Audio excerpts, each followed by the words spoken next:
Why do 75% of Windows users ignore that pesky activation reminder? Let's fix that. No headaches, just quick steps. Ready to make your Windows legit? First, open PowerShell as an administrator. Click Start, type PowerShell, then right-click and select Run as administrator. Now, if you've got a real product key, type slmgr ipk your product key, replace your product key with your 25 characters, hit Enter, and wait for a pop-up to say your key's installed.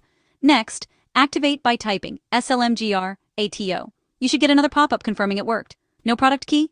If you're on a school or work computer, use the KMS method. Type slmgr ipkw269n wfgwx yvc9b 4j6c9 t83gx for Windows 10 Pro. slmgr skms kms8 demsguides.com. Then activate with slmgr ato done.